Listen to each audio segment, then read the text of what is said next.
কলকাতার ছেলে, আজ ভারতীয় রিটেইলের রাজা। একটা মাত্র আউটলেট দিয়ে শুরু করেছিলেন, আর আজ তিনি $29 বিলিয়ন সাম্রাজ্যের মালিক। তিনি প্রচারে আসেন না, কিন্তু তাঁর কাজ কথা বলে।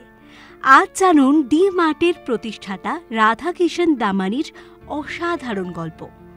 শহর কলকাতা, যেখানে গলির কোণেও লুকিয়ে থাকে হাজার এক স্বপ্ন।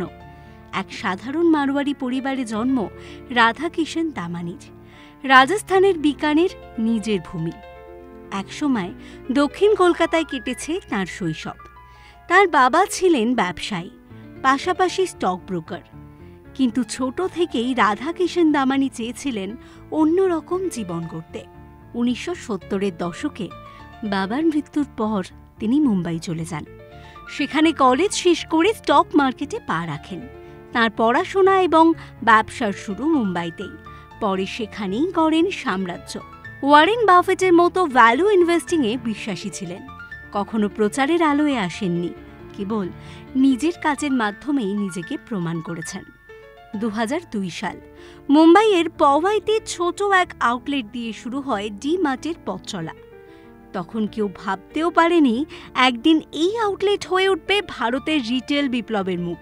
আর এই বিপ্লবের নায়ক রাধাকিষণ শিবকিষণজি দামানি ওরফে RK দামানি। তিনি ততদিনে স্টক মার্কেটে হয়ে উঠেছেন মিলিয়নার। তিনি বিশ্বাস করতেন কাস্টমার ইজ কিং, আর তাই ব্যবসার মডেল তৈরি করেছিলেন এভরিডে লো প্রাইস ভিত্তিতে। তাঁরা শুধু ফুড ও হাউস হোল্ড প্রোডাক্টেই ফোকাস করেন, না ফ্যাশন, না ইলেকট্রনিক্স। আজ 11টিরও বেশি রাজ্যে 365টিরও বেশি আউটলেট রয়েছে। মুম্বাই থেকে আহমেদাবাদ থেকে হায়দ্রাবাদ, আর RK দামানির শেকড়ের শহর কলকাতাতেও ছড়িয়েছে ডি মার্ট। ডি মার্ট শুধু বড় শহরে সীমাবদ্ধ নয়, পৌঁছে গিয়েছে ছোট শহরেও।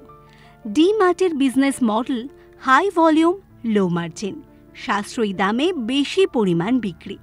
অর্থনীতির জগতের বিশেষজ্ঞরা বলেন রাধাকিষণ দামানি শুধুই একজন ব্যবসায়ী নন, তিনি একজন নিঃশব্দ অনুপ্রেরণা।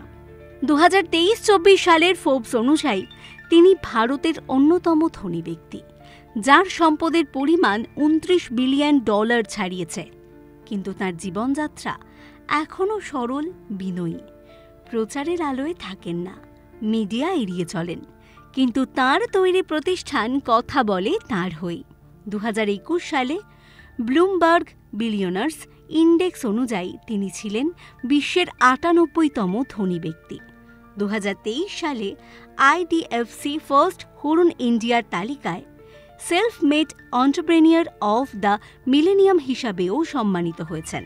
আপনার যদি এই গল্প ভালো লেগে থাকে তাহলে লাইক করুন, শেয়ার করুন, আর চ্যানেলটি সাবস্ক্রাইব করতে ভুলবেন না।